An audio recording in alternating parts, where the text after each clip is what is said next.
The next speaker we'll have today is our Director of Simulations. His name is Andrew Barr.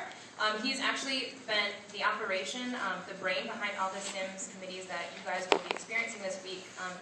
And he's really good at what he does. So please welcome him to the stage.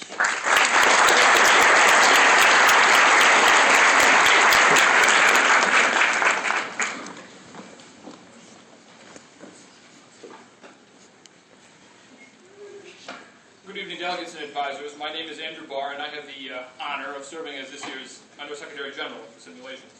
Can you hear me? Yeah. This year, as you've heard time and time again, promises to be more exciting than ever. As I stated in my welcome letter, our simulations directors and committee chairs have worked hard, handcrafting a myriad of scenarios and crises which promise to make your MUNI experience one for the books. This year's simulations committees will be nothing less than a rip-roaring ride through history, politics, economics, warfare, and diplomacy. It will be a time for learning and exploring, a time for championing your ideas and building coalitions, while challenging and invalidating the views of your opponents in the international and domestic arena. Now, the MUNI simulations experience is not for the faint of heart. Violence and the politics of money abound in the Cosa Nostra, while political deception, scandal, and international unrest rock the Clinton White House. Pirate alliances, growing empires, and crumbling economic systems are among the threats facing the British East India Company, and the rise of the Knights Templar, coupled with the intensity of the French resistance operations during the Second World War, will necessitate a high degree of skill, preparation, research, and most certainly adrenaline. I would go on, but in a few short minutes you'll experience MUNI simulations for yourselves. Now, not too long ago, I was in your seat. I was bored of tears listening to some self-righteous undergraduate pontificate about the complexities of international relations. I told myself then and there that I would never be that guy. I hated that guy. And so I will not presume to tell you how your experience here will solve world hunger or achieve world peace.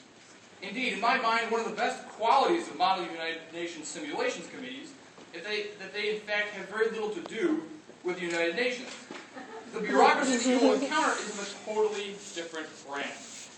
Now, whether you consider the UN to be merely ineffective or a complete and total failure of international politics, the fact remains that you will learn something important from your time here this weekend. It is my hope that your experience here will highlight what is most flawed in international political institutions, and such an exposure will equip you to engage in a more informed dialogue focused on rectifying these shortcomings. You will learn how to deal with bureaucracy. You will navigate through seemingly useless power structures, wade through quagmires of arbitrary regulations, and fight through miles of red tape. Knowing how to effectively fight bureaucracy and combat this system is a skill that will serve you well in virtually every career path, not to mention any impending college plans. In the military, in the private sector, and in the corporate realm, in the education world and beyond, overcoming bureaucratic obstacles is a part of everyday life. This weekend will give you an opportunity to hone your skills in this avenue and hopefully enjoy yourself while doing so. In closing, then, I urge you to pursue a tempered approach in your committees this weekend. While approaching problems critically, while questioning prevailing norms and challenging the status quo, it is important that you remain firmly grounded in reality, always aware of and able to adapt to whatever bureaucratic environment you find yourself in.